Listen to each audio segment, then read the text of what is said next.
Good afternoon, everyone, and welcome to the Afternoon Bell. My name is Ellen Desmond, and I work in the Bureau of Student Wellness at the New Hampshire Department of Education. Our team has been joining you via YouTube live stream on Mondays, Tuesdays, Thursdays, and Fridays at 3 p.m.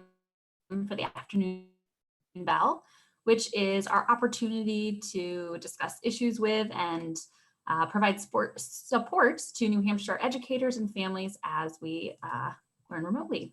You can find all of our live broadcasts as well as any previously recorded sessions on our YouTube channel, NH Student Wellness.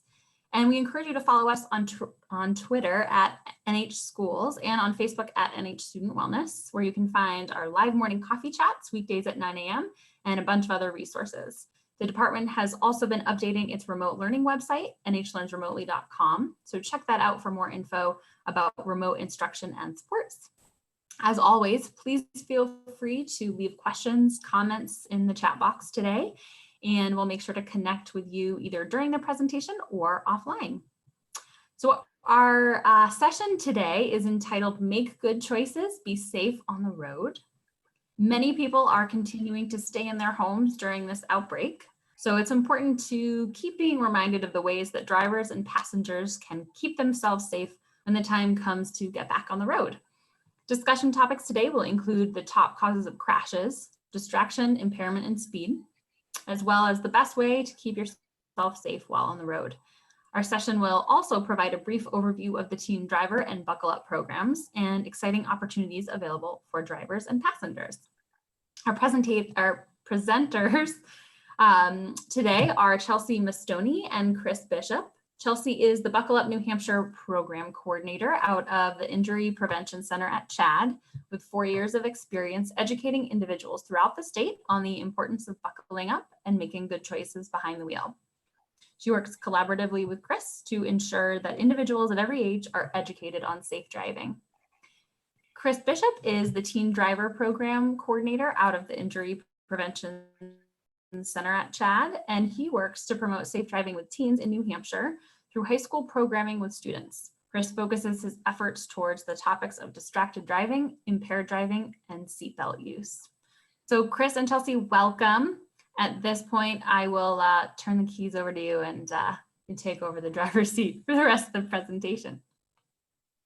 Awesome. Thanks, Ellen. I appreciate that. Good afternoon, everyone. This is Chelsie, and I'm going to start off this presentation talking about the Buckle Up New Hampshire program that I coordinate, and then Chris will be discussing his Teen Driver program later on in our session.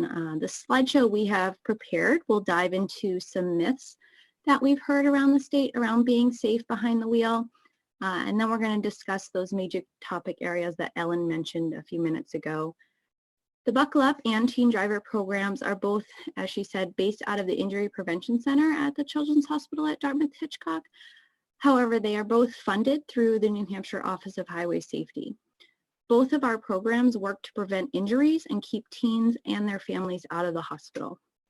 We do welcome any questions throughout our presentation, and at the end of our presentation, we have included our contact information for those who would like to reach out to us personally.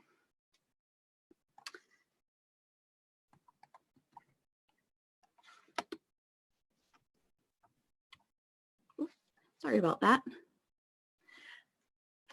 The Buckle Up New Hampshire program focuses its efforts on educating individuals across the state about the importance of wearing a seatbelt.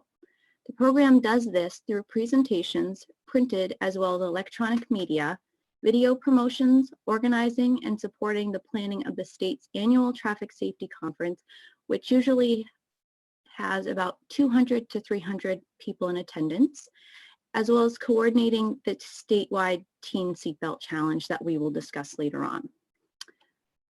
The program's presentations allow for a comprehensive overview of how seatbelts work in order to keep occupants safe. The Buckle Up program's collaborative work with the Children's Hospital at Dartmouth-Hitchcock has allowed for materials to be disseminated through printed and electronic platforms like Parenting New Hampshire that many of you may have seen at grocery stores or other various venues, as well as websites including the Dartmouth-Hitchcock website. Additionally, the program utilizes messaging through various social media platforms, through videos and other means in order to get the importance of wearing a seatbelt out there. The success of the Buckle Up New Hampshire program coincides greatly with the large number of partnerships that have been developed over the years. These partnerships include AAA of Northern New England, National Safety Council, AT&T, Department of Health and Human Services, Department of Transportation, the DMV, Department of Safety, the Brain Injury Association, the Community Alliance for Teen Safety out of Derry, and many more.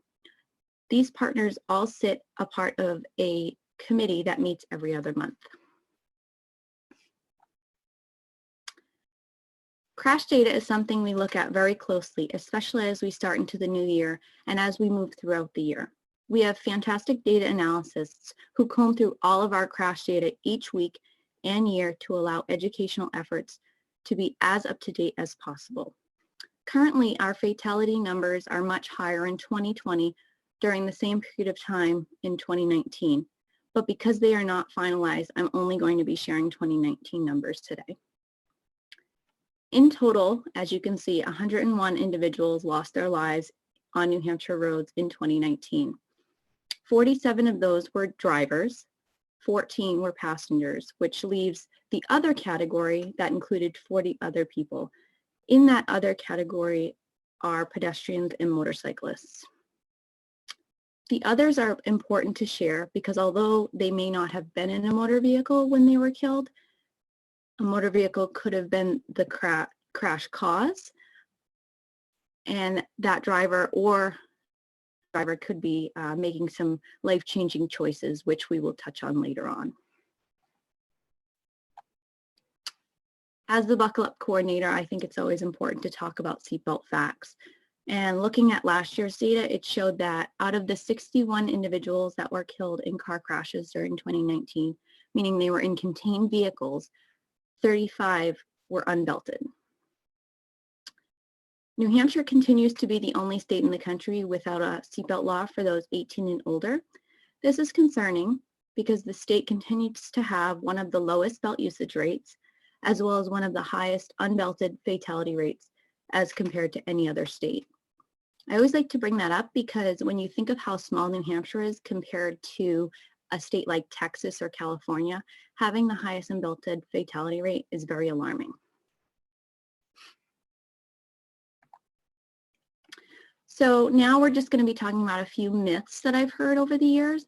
This one is one that I hear very often. A car has airbags and other safety features, so a seatbelt doesn't have to be worn. A lot of times when I've asked people why they don't wear a seatbelt, that's what they've said, or they say, that's what I have airbags for. Airbags were and are a great invention, but many forget about the physics or Newton's first law, an object in motion will stay in motion when it comes to seatbelts in motor vehicles. For example, if an occupant is unbelted, it will continue at the speed the vehicle was traveling when it crashed. However, the occupant will have the airbag coming out with such force at over 100 miles per hour that it will cause severe injuries, if not death in most cases. If an occupant is belted, it will stay in the seated position and the airbag will provide a cushion, doing exactly what it was made to do.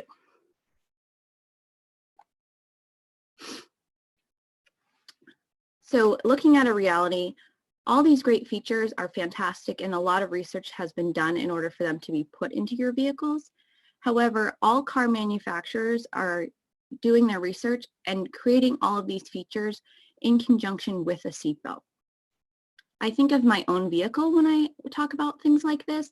I have that front crash warning and automatic braking. If I were to not be belted and my automatic braking went off, it doesn't necessarily mean that I would still be in my seat after everything had happened. That's why when they're creating these new features, they create them in the idea that an occupant will always be belted. A lot of times I get asked, what's the safest car that I can be in or that I can buy? I always tell people the safest car you can be in is the newest model available because it has all of the research that's been done and all of these new safety features added. However, every new car still has that seatbelt intact.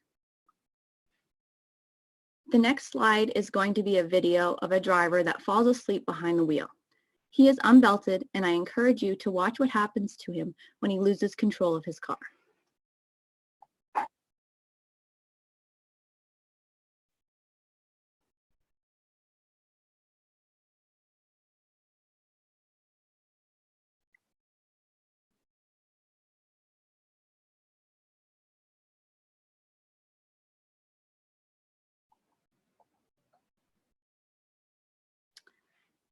I use this video a lot. This is a real crash.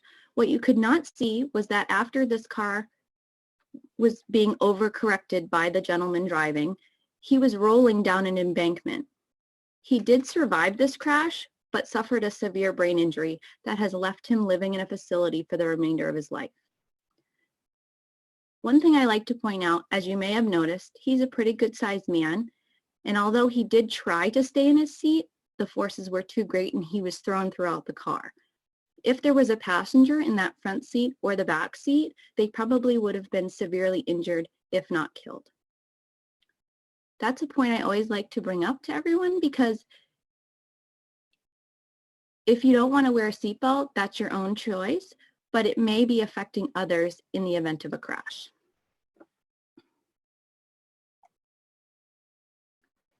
With all of the partners that I mentioned earlier, we're always using different messaging to push out information about buckling up.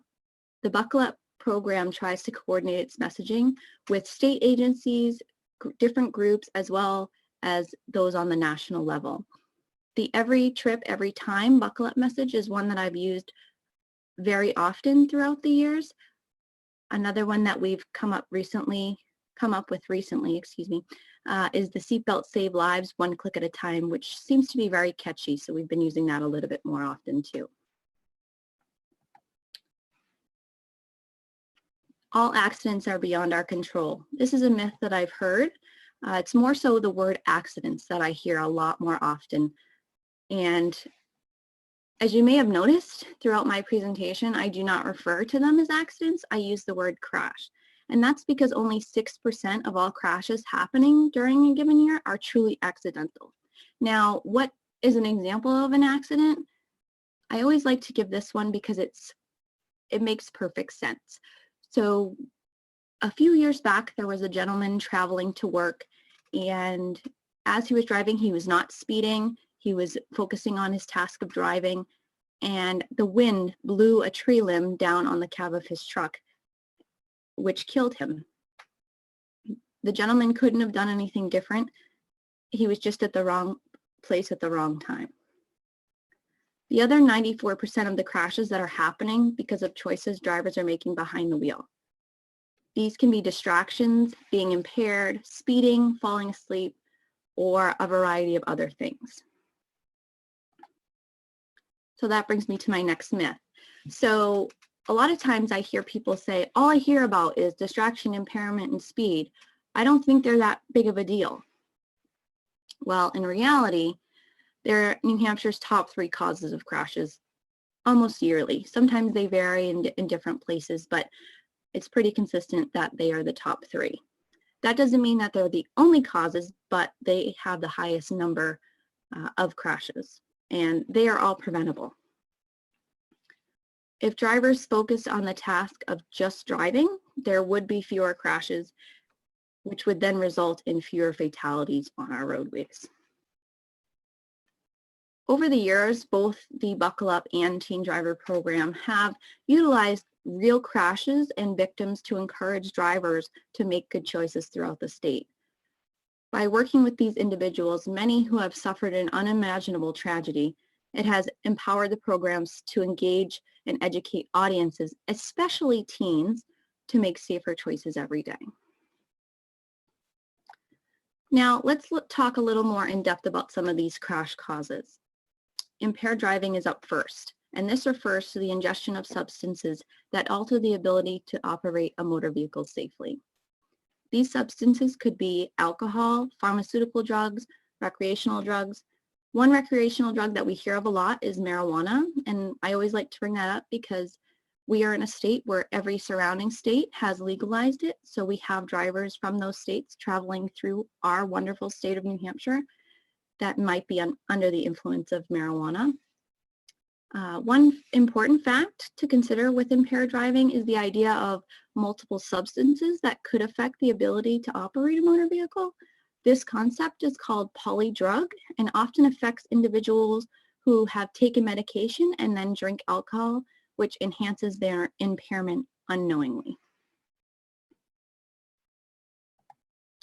So what are some tips that you could use to avoid impaired driving? The main one is to always have a sober ride home, whether that means having a designated driver of a loved one, friends, or utilizing a rideshare company like Uber, Lyft, or a taxi. One tip that I always like to give, whether it's my friends, family, or even my own husband, is if you can stay where you are, that's the best thing that you can do. Another thing to be aware of is medications you might be taking and how it may affect you if you have to drive or if you plan to be consuming alcohol.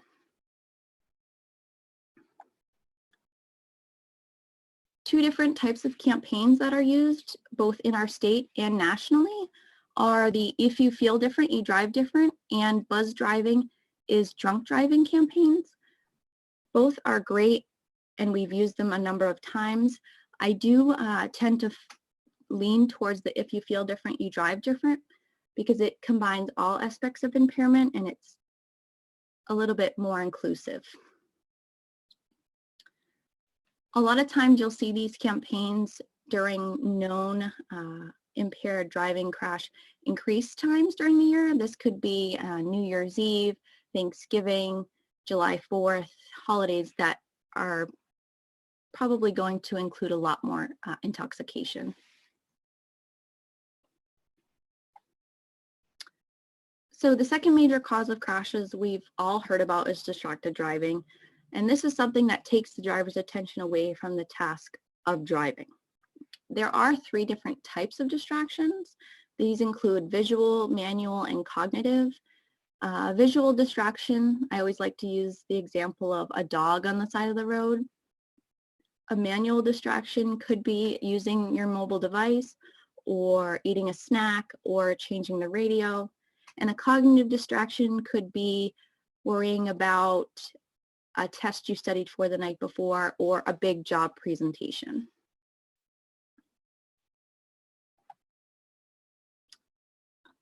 Distractions can be anything, and because crashes can happen at any moment, it's always good to just drive. A simple conversation with any passengers before you set out onto your destination can help avoid distractions as well. One thing I always recommend is putting your cell phone in the back seat or the trunk to avoid the temptation of looking at it. Something we always recommend is pulling off and parking in a safe place if you need to use your mobile device to avoid being distracted and the possibility of being pulled over for a violation of our state's hands-free law. Fines for this law start at $100. Drivers under the age of 18 are not allowed to use any electronic devices. However, Chris will touch on that a little bit more during his part. Drivers over 18 are able to use Bluetooth, but because it can often be the culprit to a distraction, we advise everyone to just drive.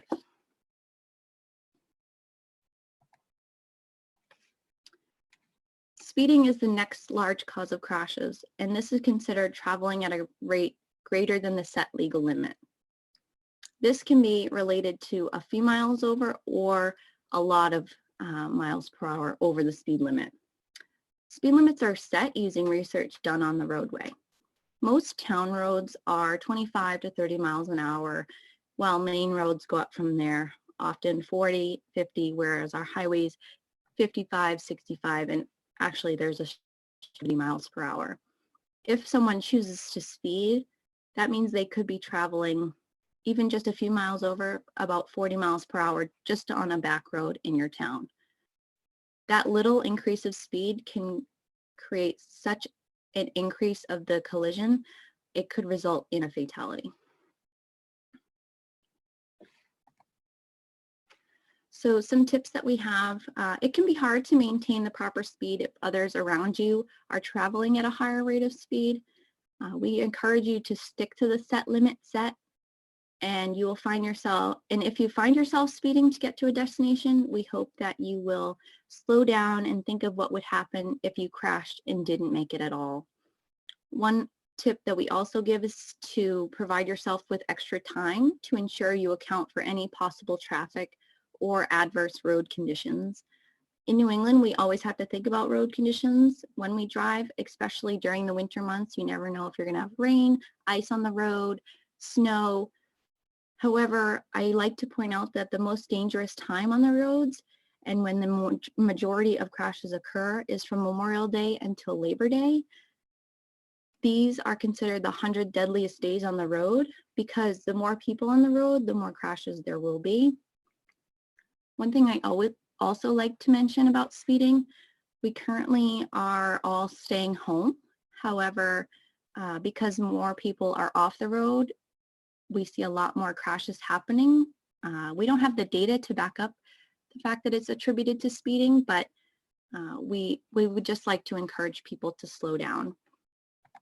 So before I pass it on to Chris, I just wanted to follow up here. Please just remember to always buckle up, stay focused, don't drive impaired, and of course, slow down. So I'm going to pass it on to you, Chris. Hi, everyone. My name is Chris Bishop. Again, I'm the coordinator for the Teen Driver program. And just an overview of the Teen Driver program and what some of our goals are. We work with approximately 15 high schools through New Hampshire each year as a traffic safety resource for education programming. The schools can change yearly depending on the need and how much programming they're doing. We don't restrict that number to 15 though, and we can provide resources as we are able or direct to other organizations that may fit the need. As you can see in the bullet points on this slide, these are our general goals: increase seatbelt use, decrease device use and other distractions, and educating teens about the risks of driving generally, with the ultimate outcome being reducing life-changing injury and deaths of teens due to car crashes. We do this through a peer-to-peer model, which means that we provide resources to students so that they can guide the programming in the way that they see as most effective, that will hit home with their peers. This style creates a sort of positive culture so that they can positively influence each other.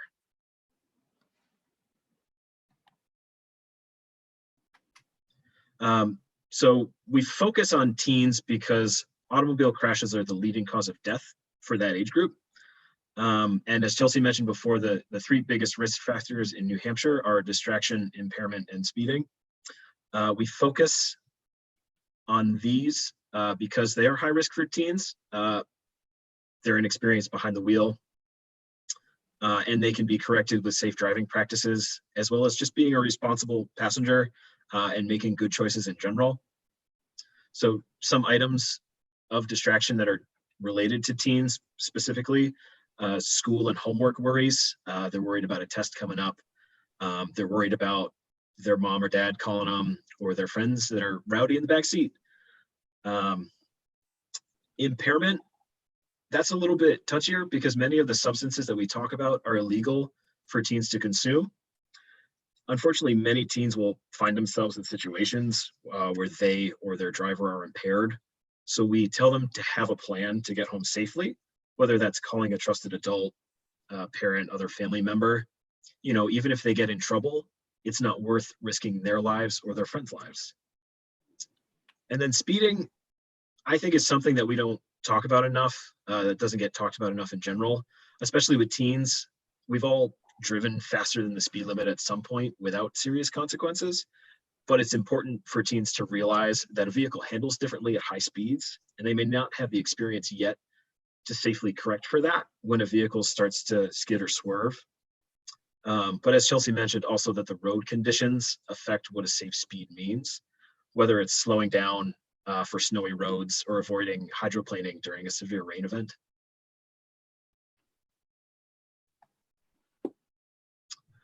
And these are just some general suggestions that we like to tell teenagers when they're learning to drive or who are driving or riding with their friends. Always wear your seatbelt, even after you turn 18. This is the best way to keep yourself and others in the vehicle safe, as you saw with the previous video. No one is perfect when they're learning something new. So be patient while you're learning. You will make mistakes like everyone has. We just hope that those mistakes aren't serious. And to look out for each other when you're driving with friends. Talk to your friends and set some ground rules for your vehicle. You're not being a quote unquote mean bus driver. You want to get to where you're going safely, and you want your friends to also. And on top of that is to stand up for yourself as a passenger. If you don't feel safe, tell the driver that. If they're really your friend, they'll listen to you. I mentioned having some ground rules and being a bus driver. Sometimes saying that this bus ain't moving until you put your seatbelt on or you get your head out of the window is the best way to handle it. And then talk to your parents and tell them that, if I'm driving, I'm not going to pick up your phone call or text you back because it's illegal. And I'll let you know when I get there. For parents, we also suggest being proactive about this, as some teens might be self-conscious to bring this up. Talk to your new drivers and tell them that you'll come pick them up if they're in a dangerous situation. You might be mad and it might be 2 a.m., but that you love them and you want them to come home safely.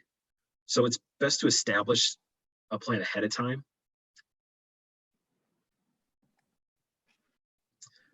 One thing I wanted to bring up and that Chelsie mentioned is the hands-free law as it relates to drivers who are under 18.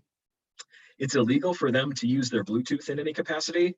And there has been some confusion around this that I've talked to people about. That includes answering a phone call from mom or dad. The act of using voice commands still brings their attention away from the road, which is what we want to avoid. That being said, they can still use the technology for emergencies, but emergencies only. GPS is still okay to use while driving if the destination is set before the vehicle's moving. This means setting your destination in the GPS before you leave the driveway or in a parking lot, safe location with the vehicle in park.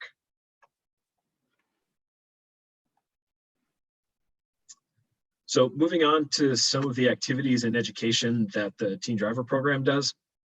Like I mentioned before, we work with schools throughout New Hampshire. So if you're interested in having programming at your school, contact your school principal or school resource officer or other staff member to see if we're working with them or if they currently do driving programming that your student can participate in. As I mentioned, we conduct our education through a peer-to-peer model, so we are available as a resource for the types of programs students may be interested in. Some of the things that we've helped organize are having a speaker come in to give a presentation, doing an activity with our distracted driving glasses or alcohol impairment goggles, also known as drunk goggles, conducting a traffic safety observation of the student parking areas to see what the risks are with a particular school, or providing general assistance, such as giving our Room to Live presentation, which talks about the safety features in vehicles, how they keep you safe, and what can happen during a crash. It includes some of the things that Chelsie touched on earlier. We also partner with many local and national organizations, which have additional programming that they can provide. Speaking to that, we currently work with a group called the New Hampshire Distracted Driving Task Force, a group of local and national partners interested in ending distracted driving. The group has created a toolkit for schools and communities interested in having distracted driving education.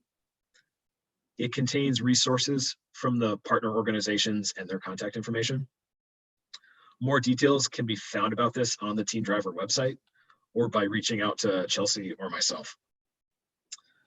As some of you may know, May is National Traffic Safety Month, National Youth Traffic Safety Month. So it is a great time to talk with your new drivers about their habits as well as your own. We're currently set to have a social media campaign throughout May with our partners, so keep an eye out for that as well. And part of the efforts that Chelsie and I do is to hold the annual Seatbelt Challenge, like she mentioned. For 2020, we had to reschedule it due to the national COVID-19 situation. So it was rescheduled for September 18th, 2020 at Hollis Brookline High School. The event starts at 9:30. Check-in starts at 9:30. The challenge has been changed from its original format to a game show style. This helps test student knowledge of driving safety issues. One team from any interested high school can attend.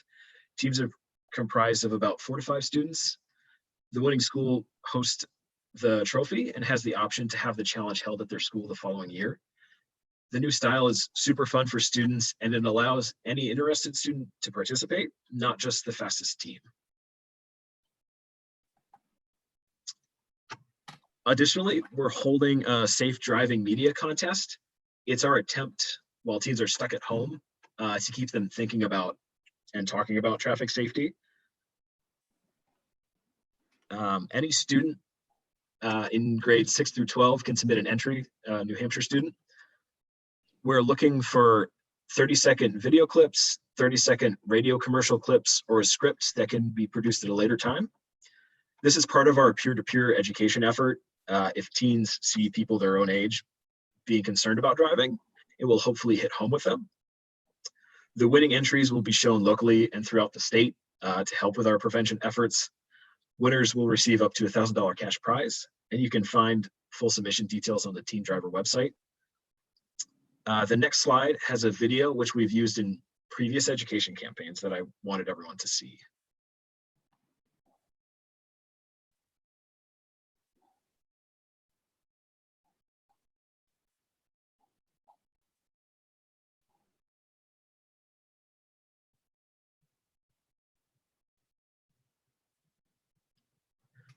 I'm sorry if that video was a little choppy, but this is an example of a very powerful public service announcement that the National Highway Traffic Safety Administration, NHTSA, created to help educate and prevent distracted driving. We've used this video in our efforts in the past. It's an example of a professionally created video. We realize not everyone likes this video or it will hit home with them. So our hope with this contest is that students will create something that resonates with their classmates or helps bring attention to issues that they're worried about related to safe driving. Again, full rules and entry admission is on the Teen Driver website under Safe Driving Media Contest, and submissions are due Friday, May 22nd. Awesome. Thanks, Chris. I'm just going to follow up here and share. These are some of our resources, some of our own pages, as well as some of our partners that we use. These can be very helpful if you're looking for information to educate a group or your own team. And as promised, here's Chris and I's contact information. We welcome anyone to reach out to us, as we are glad to help in any way to get these messages out. Before I conclude, I believe I can speak on behalf of Chris and myself when I can say thank you to Ellen and the Bureau of Student Wellness for this virtual opportunity and to get our information out to those of you stuck at home during this quarantine. Thank you. Thank you very much. I appreciate that. There's some really wonderful reminders of things that, this may not be on a lot of people's minds right now, especially since, fewer people are on the road, but, just because there are fewer people out there on our highways, on our back roads, doesn't mean, good driving habits have changed in any way. So I really appreciate those tips and tricks and things to just keep in mind. One of the things that came up for me as you were both presenting was the idea that very much ties in with our own work about potentially, considering adopting a mindfulness practice before getting in the car so your head is clear. I think one of the things that that struck me the most was that, distracted driving isn't just texting while driving. I think that's the first thing a lot of folks think about, but it's not just, being hands-free. It's also making sure that your mind is clear and your mind's not elsewhere. So I think maybe even just, deep breaths and kind of being able to compartmentalize when you get into the driver's seat could be a really good suggestion for people. Some other things I wanted to ask a question, Chris, if school leaders are tuning in and are interested in setting up a teen driver program in their high schools, how can they go about starting that conversation with you? Should they just reach out via email? Yes, email is fine. It's probably easier than a phone call because I'm working remotely for the most part. Yeah, so just by email would be fine. Great. Sounds good. And let's see, there was something else I wanted to, just another thing, you know, the importance of caregivers modeling really good driving habits. And the same with peers. I really like the peer-to-peer program model. You know, we know that positive peer pressure is always effective, and sometimes more effective than adult feedback with kiddos. And so it's a good thing for all of us adults to keep in mind that if we can educate our teens, they also will have an impact on their friends and their peers as well. Absolutely. Well, thank you for joining us, presenters. And thanks to those of you who have tuned into the Afternoon Bell today. We will see you on Facebook Live at 9 a.m. on Monday for a morning coffee chat. And we'll be back here on YouTube at 3 p.m. for another Afternoon Bell session on Monday. For a list of our upcoming live streams, we encourage you to subscribe to our newsletter at nhstudentwellness.org/contact or by following us on our social media channels. Thanks again and be well. Have a great weekend, everyone.